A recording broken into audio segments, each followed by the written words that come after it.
Hello, it's your librarian friend. Today I'm here to talk to you about a few books, my favorite books to use for teaching and using when I'm researching and writing. So if you want some guidance on some books to use to help you in your process, keep watching.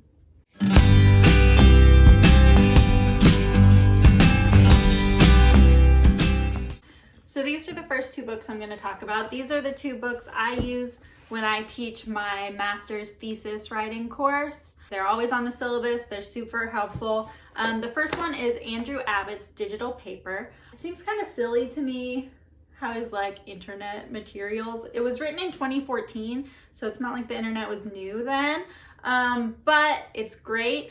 It's a little bit idiosyncratic. He's kind of a grumpy sociologist, and a lot of this book is his own process of how he does research and writing, which in my opinion is very helpful. I like seeing an example and kind of grabbing what works, leaving what doesn't. Another thing I really like from this book is his timeline of research. I'll pop in a little visual here. I think it really helps conceptualize how much and what you should be doing at each point in the research process. However, I also emphasize to students that research and writing are not linear.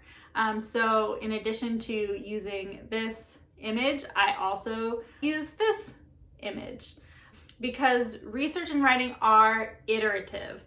There's starts, stops, reworking, starting over. This is just how it happens. I might also start using this image that I recently found on Twitter because really that's what research is. Asking questions, trying to figure it out. I also really like his method for gutting a book or reading a book in 1 hour. Actually, I'll probably do a whole video just on that and that process because I find it really helpful to just get the gist or the argument of a book without having to read the entire thing cover to cover. The other book I always use is Wendy Belcher's Writing Your Journal Article in 12 Weeks. It's more of a workbook.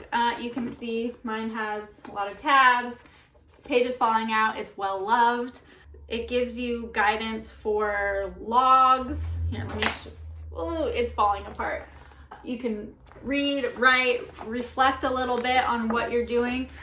She also just gives a lot of concrete examples and practical steps for actually doing the work. It's not theoretical. It's just like, here's how you do it, 12 weeks, let's get it done. And then at the end of it, you'll have a journal article ready for submission.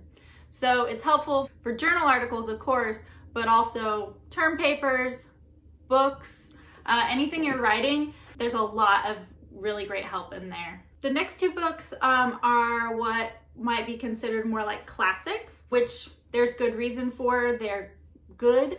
However, I think it's also worth mentioning that these kinds of books, primarily white male classics, also serve to uphold a certain white male hegemonic standard in academic writing. And so while they are good and they're taught widely for a reason, I think it's important to kind of keep in mind what makes good academic writing and who decides that. This will be an ongoing conversation, I think, on this channel because it's something I care a lot about, I teach a lot about.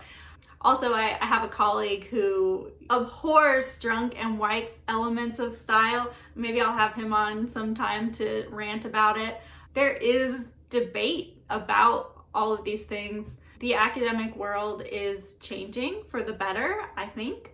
So I just wanted to make mention of that to keep in mind while we look at these other books. The Craft of Research does a great job at making explicit some of those things that students are just kind of left to intuit, like creating an outline, structure, argument, what is an argument, what makes a good argument, how to use evidence and quotations and sources in your work.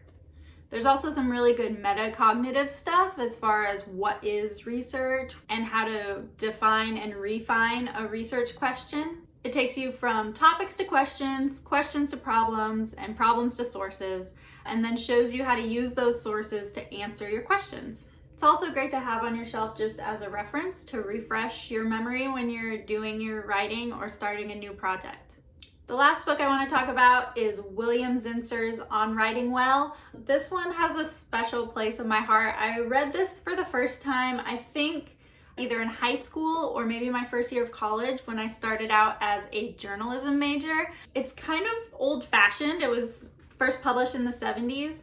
And it kind of shows now it hasn't aged super well, but it's really great. It offers a guide for clean and simple writing that might be especially helpful to undergrads or maybe grad students who are tempted to try to get too fancy with their writing. I love clean, simple, especially in academic writing where it can get a little crazy. I love just keeping it simple, clear, concise, and that's one of the main points of this book.